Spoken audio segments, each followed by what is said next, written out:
If you're a business owner, there's something you really need to know about artificial intelligence. You see, AI runs off the data that you give it. And if you're not using AI, your competitors will eventually, and you are at risk of being disrupted. So what do business owners do? If you're a marketer, you would be thinking about the right data to give to that AI so that the AI gets smarter. But often as a business owner, you don't have the marketing nous to be able to craft the right messages and get the data to your AI in order to deploy effective marketing. So what does all this mean?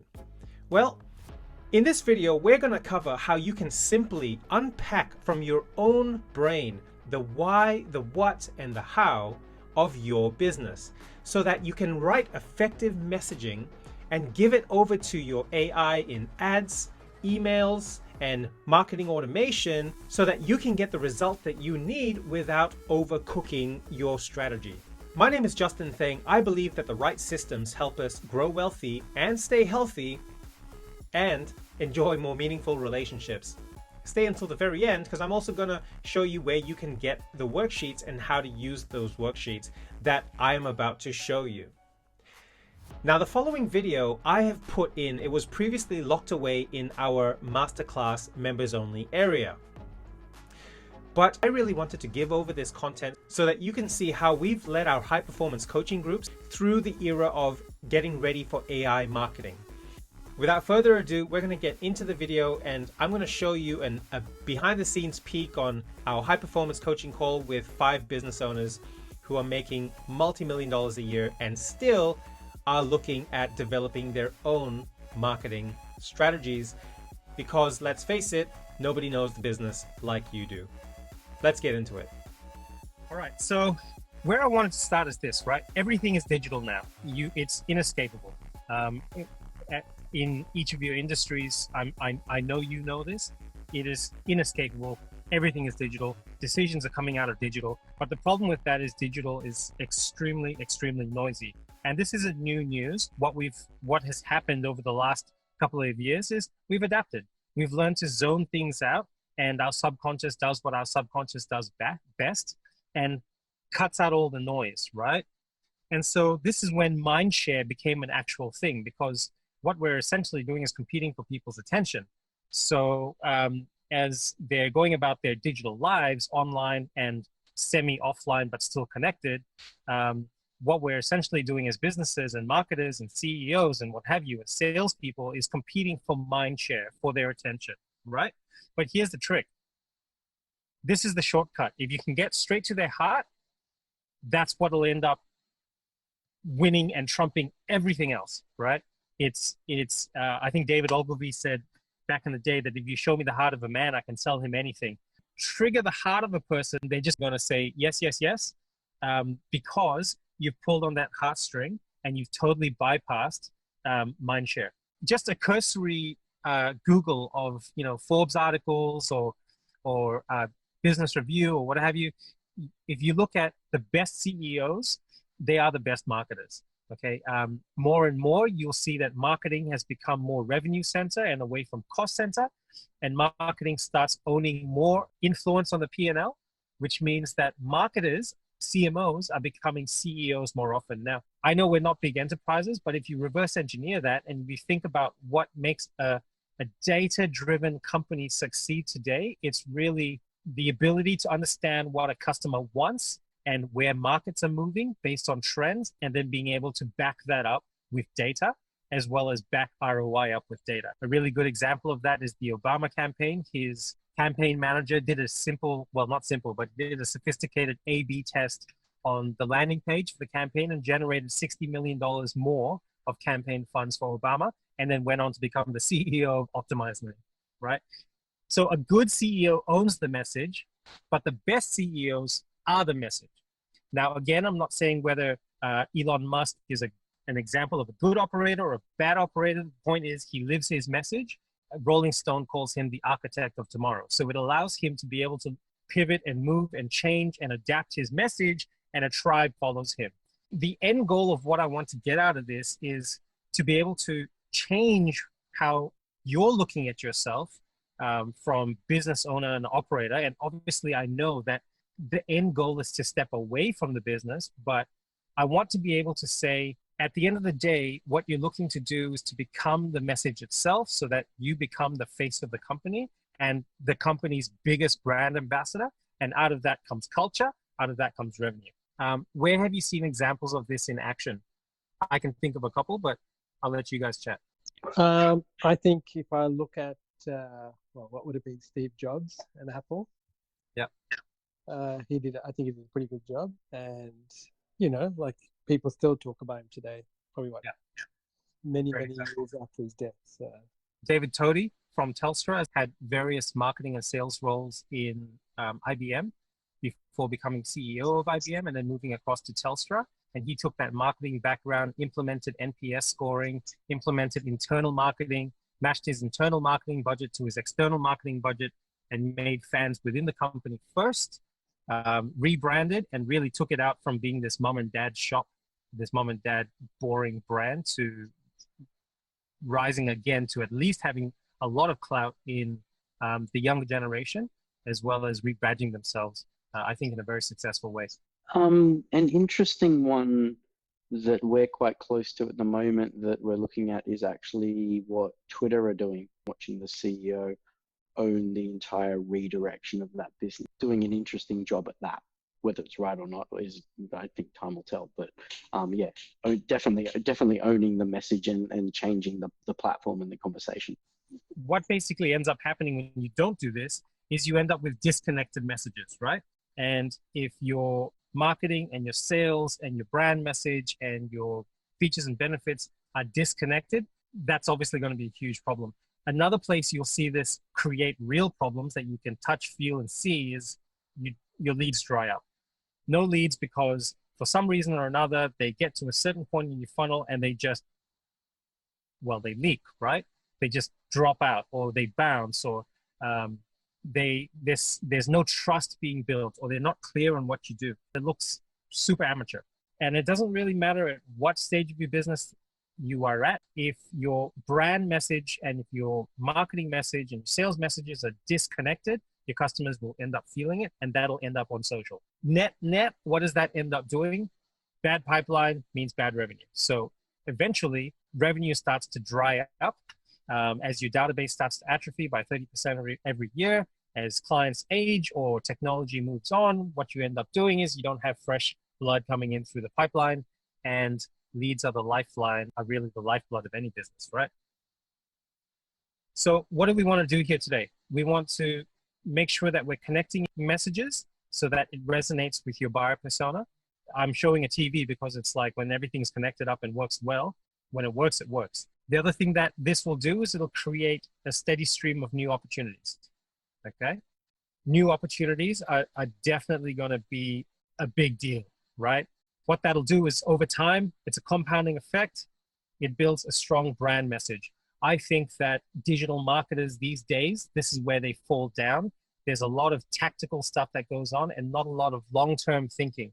Personally, I have a thing against yellow highlighter and long body copy on what they call the squeeze page and a countdown. At the end of the day, the thing that all of this adds up to is growing the business. At the end of the day, as a CEO, as an owner, as a leader, we're thinking revenue, we're thinking pipeline, and that's going to have obviously a big effect on your business. This is Chris. Chris, listen to too many experts, okay? If I tell you the story about Chris, you probably feel like you may have done this at some point or another, okay? Chris is a client of mine, read too many books, loves to tinker when it comes to marketing, okay? Gets AdWords, gets his CRM, gets landing pages on Unbounce or whatever, loves to tinker, too many experts, has tried every trick in the book and ended up having a really disjointed marketing system and a super disjointed marketing message. His brand was non-existent. Leads suddenly stopped. So what we had to do is we did this exact thing. We did the value radar, realigned everything, and what do you know? Leads started coming back in again, okay? Which means revenue. The message changed everything. So what excites you about everything that I just kind of blasted? Does this ring true to you guys? have you seen this in action in your own businesses? Have you ever lost your way with your messaging? Absolutely. That's the primary reason I'm here. Okay, awesome. We're going to solve that today. Yeah. How do you think I know? Because I did this myself numerous times. As I'm a practitioner through and through, I practice what I preach. So if I'm saying that as a business owner, you need to own this, I know because I've done it. I've screwed up my funnel more times than I can say funnel.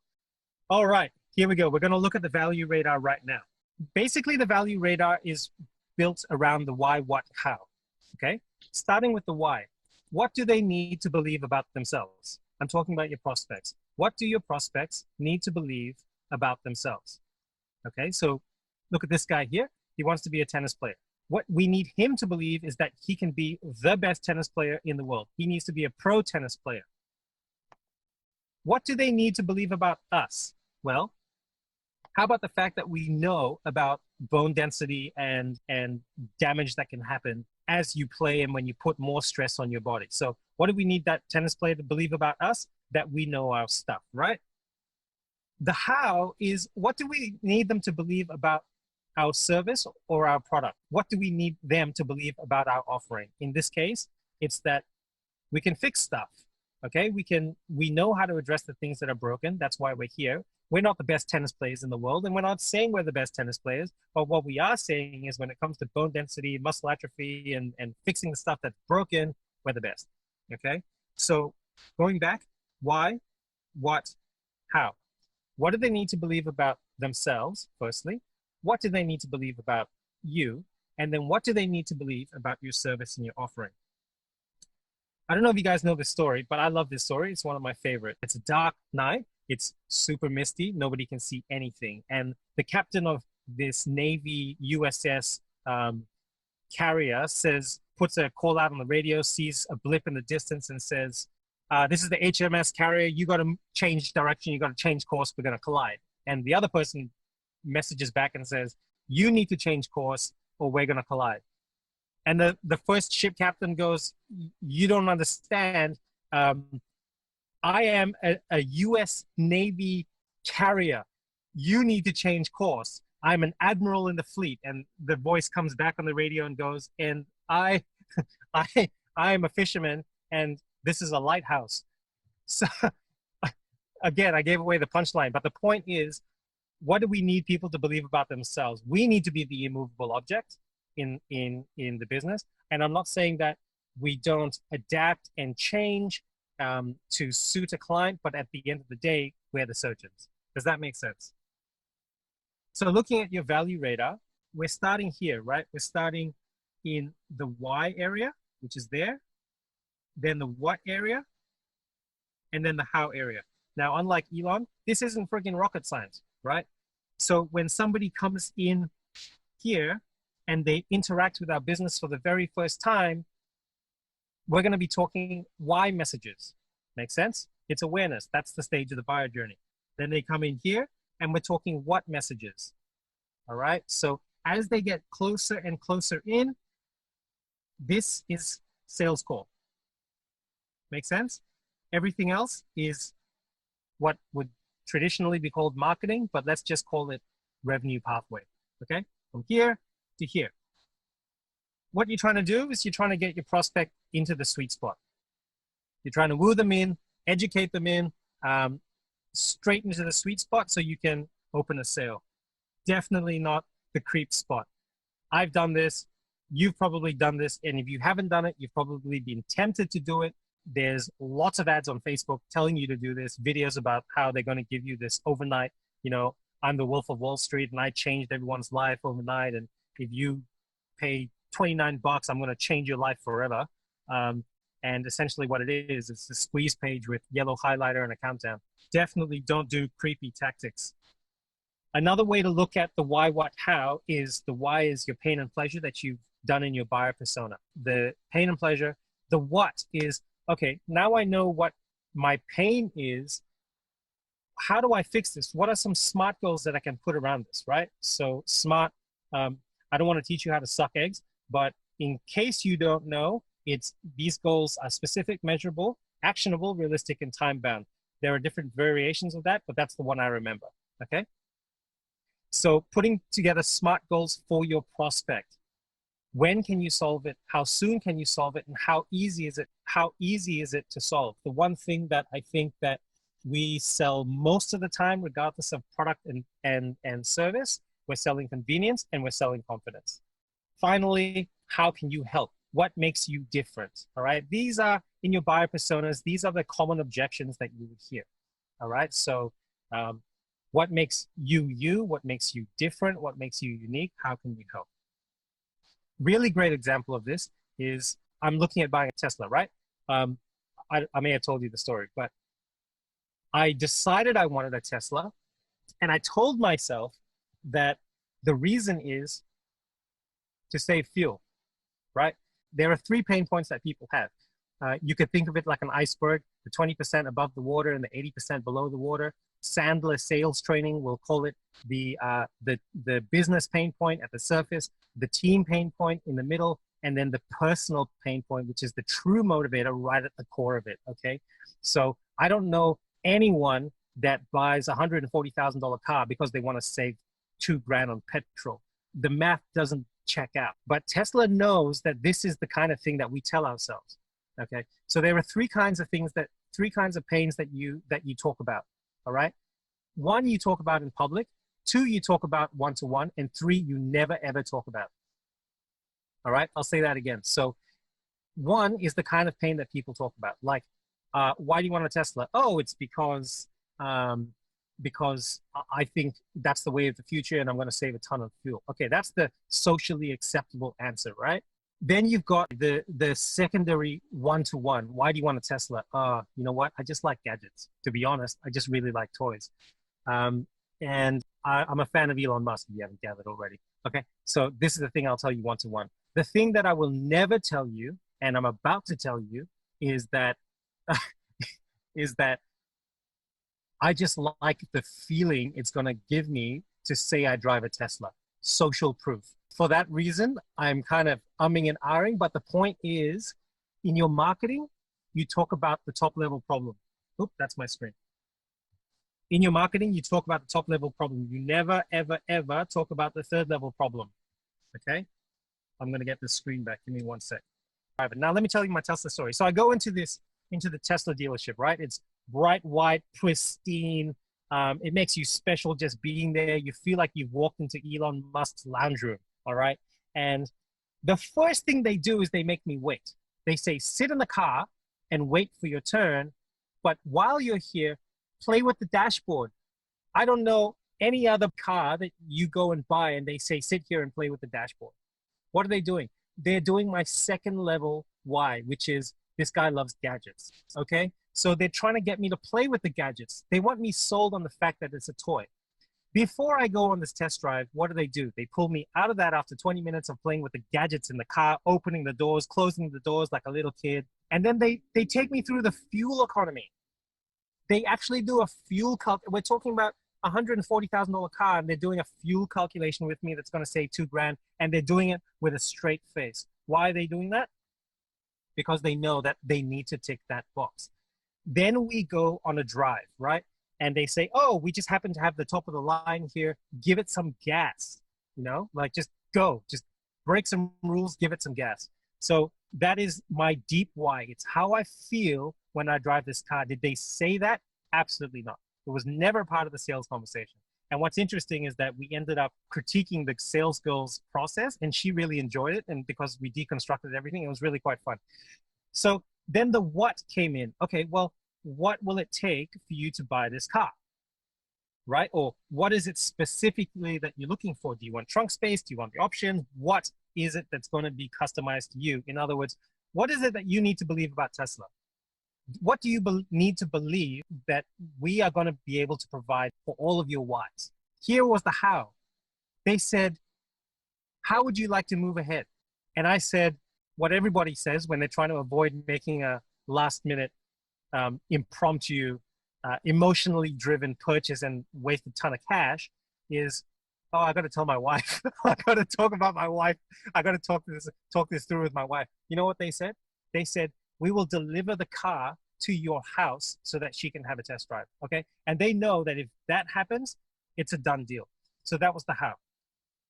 So your why can, let's say, see this post here? This might be a why message, a why message, a why message. Your user sees this, they come in and they read something why on the landing page, right? They convert, and what do? They end up going to a what level. Make sense? Then you remarket to them, they see what ads, they come back in, they go to how, all right? Likewise with the blog.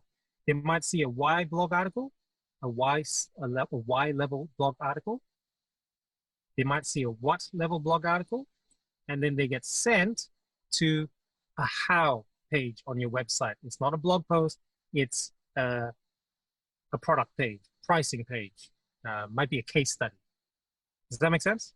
Now I want to talk about the different kinds of flow that happens in your value radar. Cool. So the first way is horizontal flow. Yeah. Horizontal flow is like two trains, or three trains or four trains. They're leaving from different stations, different paths. And at any one point in time, your prospect can hop on one train, get off, hop on the other train, get off. And really, it's non-linear. Your prospects are always going to be self-navigating through your own funnel. Have you ever felt like, obviously you probably have, but have you ever felt like ads are following you everywhere? To what degree they're following you? Like if you talk about it in front of Alexa, if you talk about red velvet shoes in front of Alexa, do you suddenly get shown red velvet shoes? If you said it in WhatsApp, does Facebook leverage the fact that they own WhatsApp and start showing you ads for that? I don't think they're going to say that, but you know what? At the end of the day, that is their business, okay? But what it allows us to do as marketers and business owners is to create ads that follow people. So this is what horizontal flow looks like. Let's say we've got a why message, okay? Your prospect comes in here at a why message. You send them an email. They go horizontal. I didn't even know if I could do that. They go horizontally to one of your why pages. Then they leave. They don't go any deeper. They leave. So what are you going to show them? You're going to show them a why ad. Does that make sense? All right.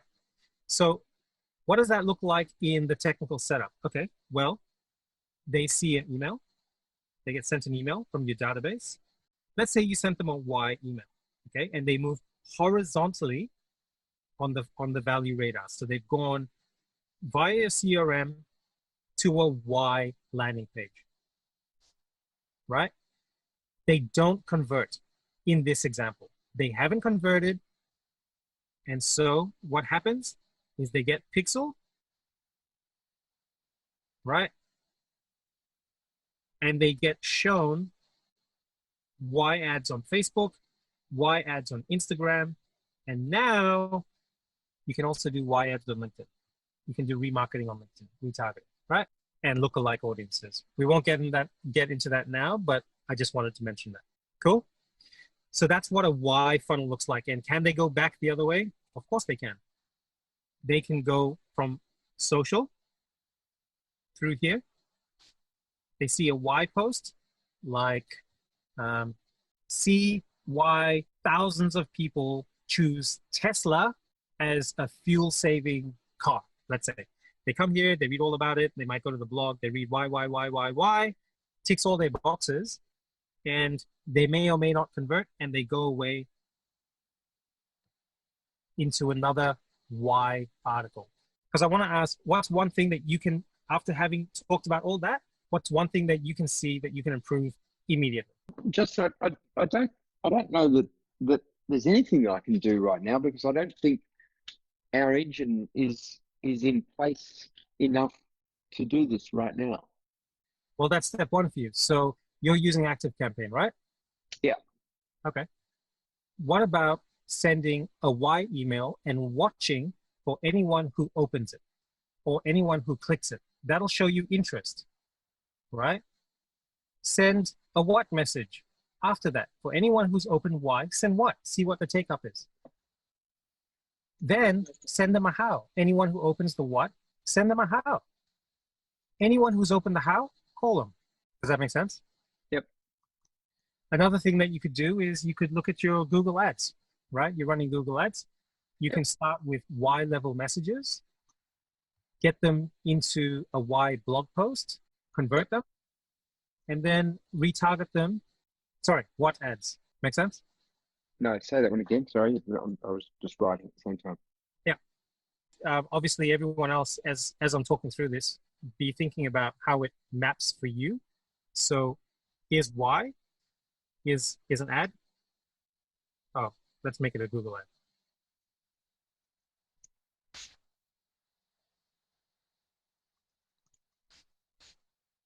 Google search ad, right? Yep. This goes to a blog article.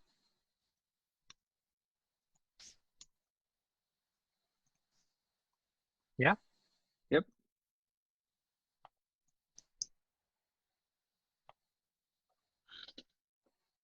Get them to convert on something for what? Make sense? So they read why, and you've got a button that asks them to download a what piece of content.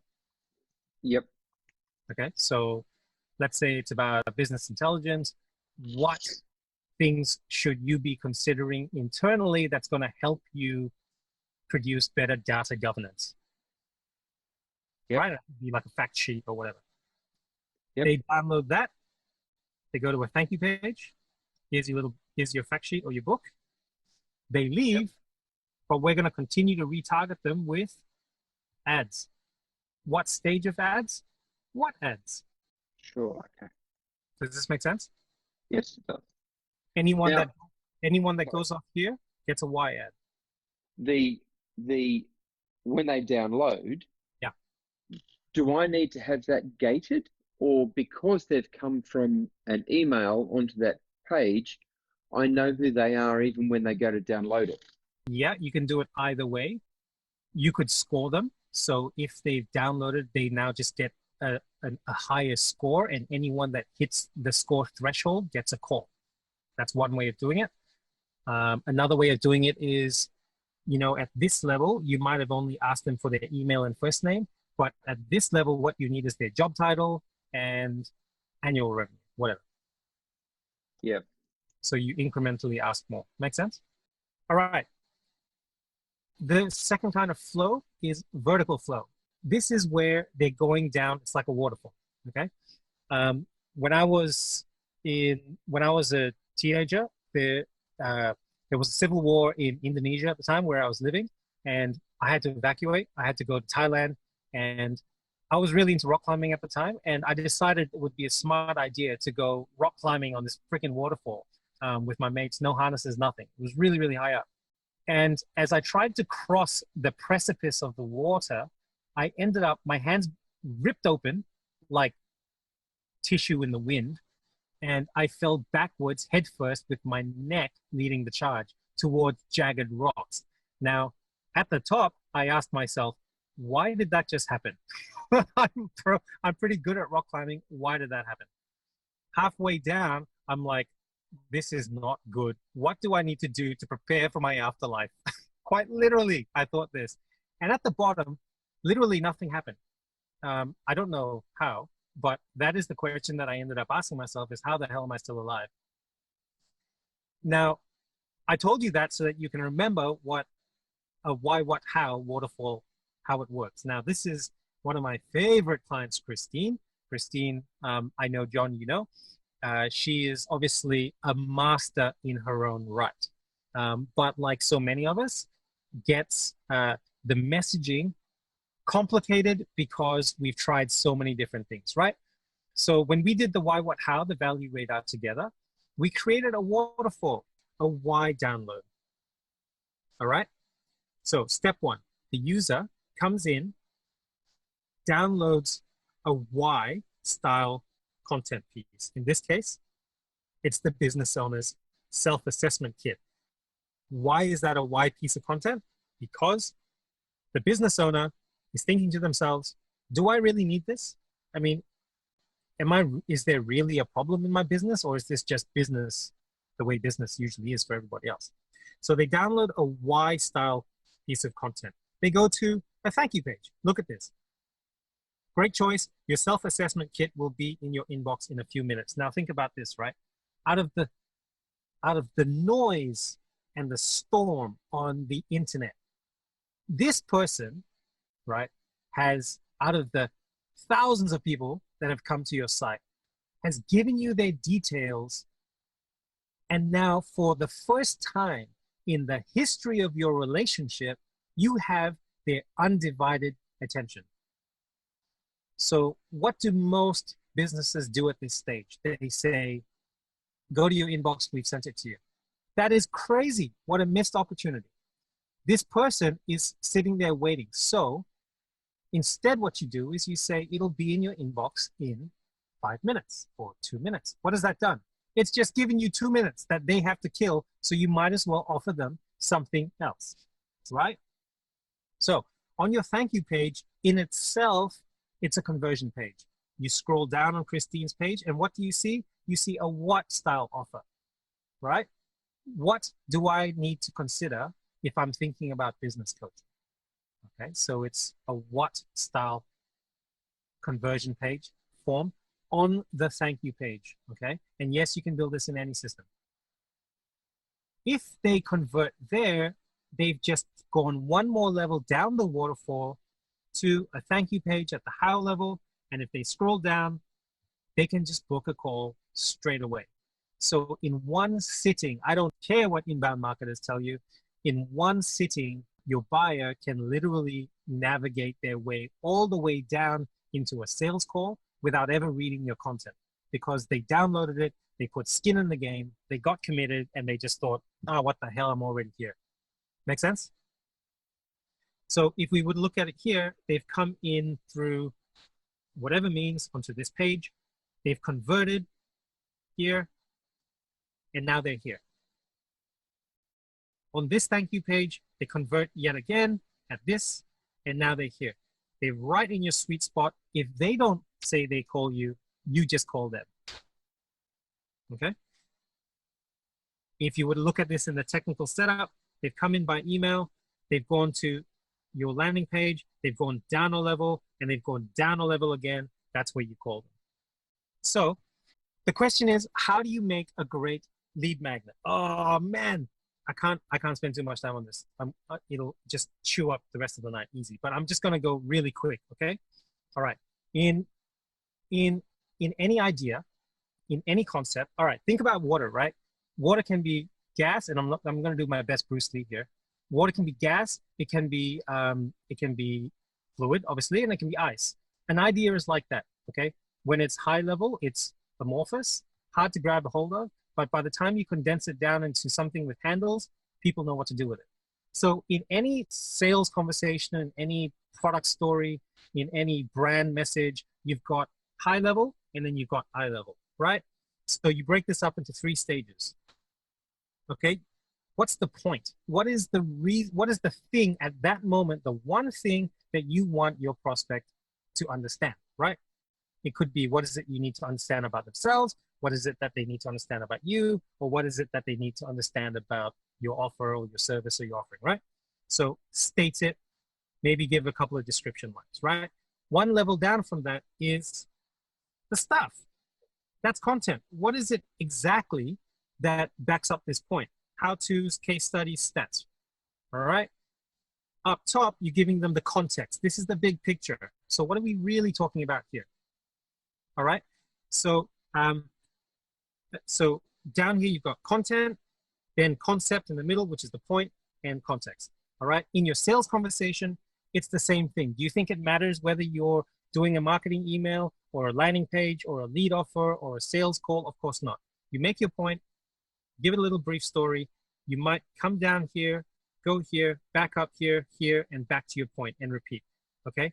Now, I'm not just drawing squiggles. Let me tell you why there's a left and a right. Because the way that we process things is left brain and right brain. Left brain likes facts, figures, numbers. Right brain likes stories and creative process. So at your top level, you're talking about models. Models are squares, triangles, circles, whatever it is you need to explain what the context of the conversation. Metaphor, okay? It's like, you know, without without a solid automated pipeline, you're going to be busier than a one-legged man in a butt-kicking contest. All right.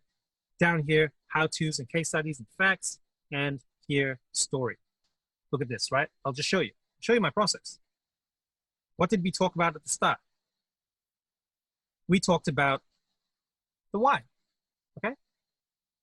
Oh, well, let me show you this. All right. So we talked about my point. What is my point? Then I went to a story. Why? Because people learn in different ways. Not everybody learns in facts and figures. Notice that here I'm using the metaphor, and then I'm using the point, the fact, what I'm trying to say, the content. What is it that I'm exactly trying to say, right? Likewise here, metaphor, and then point. Metaphor, point. Okay, this is how you create sticky concepts. Story, Tesla. So I'm literally telling you how it is that we're going through this process so that when you're creating your own lead magnets, you can do the same thing, right? All right, so I don't want to spend too much time there, but make your point, have a description, discuss context, metaphor, how-to, case study, and story. Now listen, you don't have to put all of this in to every single conversation. The point is you develop your own messaging, your own story, and you carry it around in your head, because people can tell if you've unpacked your IP and if you've got depth and you've got product story and if you've got a unified message, going back to the fact that you are the message, okay? Your culture will come out of this. If you are schizophrenic about what you do, and when somebody asks you to sell the dream and what you end up doing is selling features and benefits and talking like an engineer, that's the kind of business you're going to build. That's the kind of marketers you're going to attract. That's the kind of salespeople you're going to attract. And quite frankly, it's not really going to cut through the noise. All right, part 4 is we're not just talking, obviously, as we've just seen, with facts and points. We're actually talking about emotion too. Here's the thing. Everyone thinks they make rational decisions. They don't. Nobody makes rational decisions. At best, at any one point, you've got multiple factors vying for the voice, okay? That frustrates us about enterprise level businesses and all the multiple silos of decision-making and specializations, and it ends up being really disjointed. Fact is, that's how we think. When we're buying, all right, like when I was buying the Tesla, I'm like a man riding an elephant. Everyone is like this, okay? The man is the rational part of the process. He thinks he's in control. But at the end of the day, if that elephant, which is the emotional side of things, if that elephant sees a banana, there's not a damn thing that man can do. That elephant is going for the banana, okay? And that is how we need to communicate when we're communicating our product story and our value message. All right, so even if you develop value props, you need to start with why. That's exactly what Apple did. They started with why. IBM started with how. IBM starts with, we build computers. And then what? And we put the OS in it and whatever. And the why is, I don't know, so we could provide better processing to people. Jobs and what's his name? Johnny Ive started with why. Why? We just want to make beautiful objects. That was their why. Steve Jobs got his inspiration from calligraphy. He just wanted to make beautiful objects. His what was, hey, I know a guy named Woz. Let's get Woz to build this new thing that he's been building, and we'll take it to market. Why? Because I believe that I can make this thing beautiful. Then the how became, and you know the rest of the story, the marketing and whatnot, okay? And the OS and development, the product development, Johnny Ives and so on and so forth. So we start with what, okay? Because that is essentially the emotional part of the story. Now, this is Ryan, all right? Quick story. Ryan has been running a very successful coffee event catering company, and we did this value radar together. Guess what? We changed one sentence on his website, and it took conversions up 25% in the same day. 25% increase just by changing the emotional message. That is the power of value. That is the power of cut through. So real facts and figures. Ian, coming back to you. All right, so Ian, take yourself off mute. I'm going to take you through live right now. Cool? Yep, go for it. All right. So human beings move away from pain at any one point in time. They hate it. So either they move back away from pain or they move forward into pleasure. Okay. So back away from pain, forward. All right. And there is the future and there is the now. Okay. That cool? So Ian, tell me your specific product. What are you selling? What am I selling? Let's say I'm selling CRM implementation. All right. CRM implementation. Cool. Everyone else, if as you're watching along, be thinking how this relates to yourself. I purposely keep the graphs and stuff really simple so you can do it yourself. Ian, what happens if they don't implement a CRM in the immediate future? What happens? They've got customer data everywhere, Justin, in different systems, on spreadsheets. Nice. All right. And long-term future, what happens if they don't use a CRM implementation? What happens in the future? They lose track of all their contacts. They lose clients because they just don't get back to them. Okay, you think that's compelling? Bloody hell it is. All right, so what happens if they use it? What's the immediate benefit that they get? Immediate benefit? Yep. It's all in one place. What's the benefit of that? It's all managed and organized. What's the benefit of that?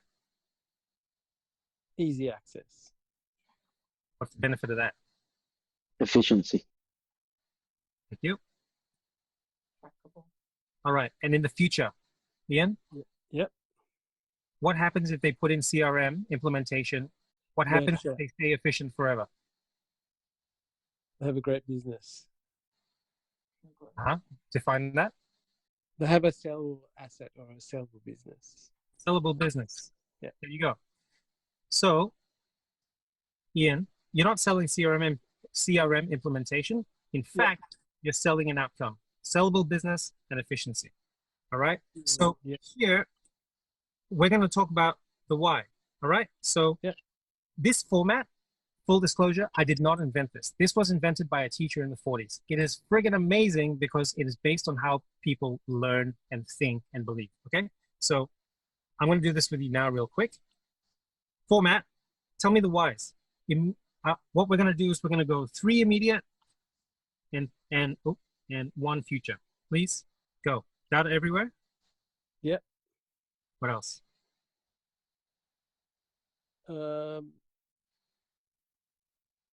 Inefficient. Guys, why don't you jump in too? Lost leads. Lost leads. All right. 1 future problem. No revenue. No revenue. All right, Ian? Yep. Give me 3 to 5 silver bullets that you're going to do in this CRM implementation. Organized data. Organize, so segment. Yep. What else? You're going to track every opportunity. Track opportunities. What else? Define process. Define process. Can we do 2 more? We're going to have happy customers, happy clients. The clients, maybe you implement some NPS. What else? Targeted emails. Yeah. All right. How do you do this? Okay, so give me 1 story, Ian. 1 story that you've done this with. A dealership that had all of their prospects in a spreadsheet. Revenue And increase after this all happened? Revenue increase, sales increase? What's the outcome? Yeah, their leads increased and they can track all their opportunities right through. Okay, good. All right, so you build out that case study. What's 1 thing that talking to your prospect they could do right now? Okay, I want to buy CRM implementation. What's something I can do right now, Ian? Give me your database. Access or give database? Yeah, access, yeah. All right. So what you've done in the space of like what, 3 minutes, Yeah. You've got 3 ads at least, 4 ads, 4 landing pages. You've got at least 2, 3, 4 product or what pages and ads and blog posts. You've got 1 case study, and you've got 1 sales call to action. Make sense? Yep. You can build this out as many times as you want. Yeah, cool. Okay. So coming back here, if you guys just draw yourself 3 concentric circles and then divide it by 4, just write the titles. What would this email say? Here, and here, and here. What's your why, what, how? And here, and here, and here, what the pages would say, and what the ads would say here, here, and here. And you could literally go and build this tomorrow. Make sense? We're at a time check. I understand that we got to go. So here's what I want to do. I don't know if I'll do monkey. I really love monkey. So what you're going to do is you're going to write a manifesto using your why, what, how first. Okay? So you're going to go away and you're going to write a manifesto. Why? Because it basically unpacks all of your IP and you've got it all on 1 page, and you never have to wait for a marketer to sit around or a copywriter or whatever to twiddle their thumbs and try to figure out what the hell they're going to say. Because on 1 page, you're going to say it all. Everything after that point is just fleshing out, bringing out examples, supporting case studies, finding facts and figures to support your anecdotes. Here's how you're going to do it. Let's do monkey, okay? So you start with how. I know I said start with why, but I'm going to teach you something. So you start with how, then what, then why. In the example of a monkey, somebody once said that if you put 1,000 monkeys in a room and leave them for an indefinite period of time, eventually they'll write Shakespeare. Somebody else said that the internet is proof that that's not true. So monkey says, I climb trees so that I can, what? Grab and eat bananas. Why? To survive and feel happy. So when you write this, really simple, right? I sell X to do Y so that Z. Make sense? Then you just flip it on its head. You flip it on its head. You put the why first, then the what, then the how. And it sounds like this. Survive and feel happy, eat bananas by climbing trees. Oh, it's getting there. Here's how you turn it into a manifesto. Life is more than just surviving. When we are happy, we are thriving. That's the why. So when I go up a tree, I'm not just monkeying around with a bunch of bananas. I'm climbing to feed my body. I'm climbing to feed my soul. I'm climbing to feed my tribe. Here's how. Heck, I'm not even just climbing trees. I'm climbing a social ladder. Okay? So that's how you're going to do your why, what, how manifesto. You're going to write in logic how, what, why, because nobody really thinks the other way around. Okay? So write that logic, flip it on its head, and start unpacking it. Yeah, you got to go do it. So here's 3 things for you to do. 1 is a 3-minute thing. Right now, tell me your why, what, how. I'll give you 3 minutes to jot it down, and then you're just going to tell me. Go.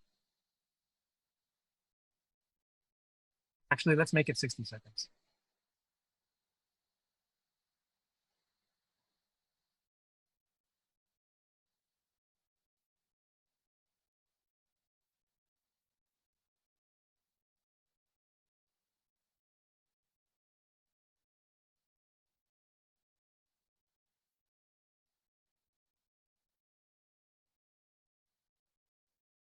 Okay, who wants to go first?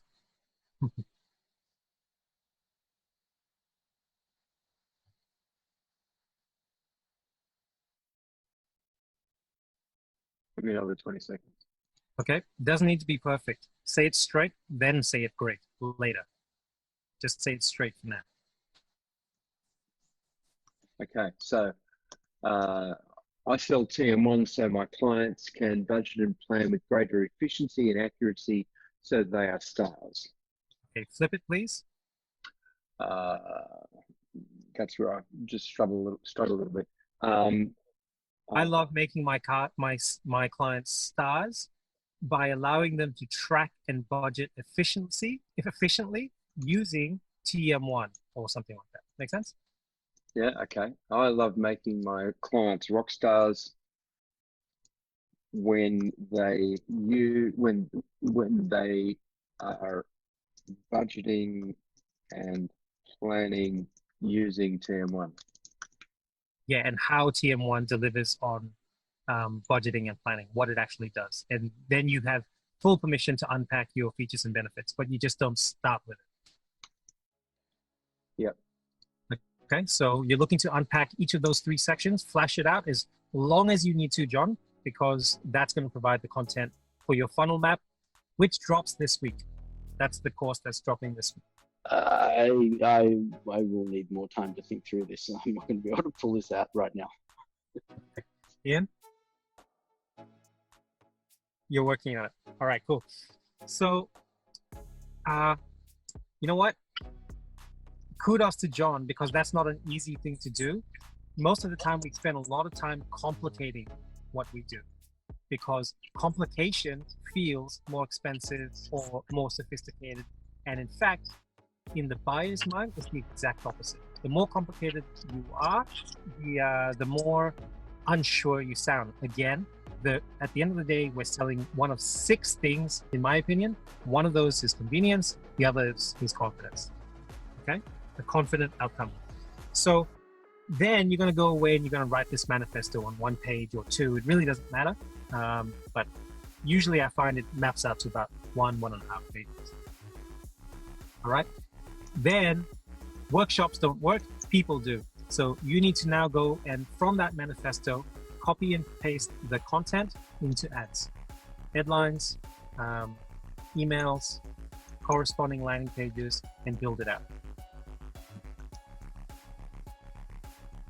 In future sessions, we're going to be talking about how to outsource, how to actually build this, how to do it yourself if you really wanted to.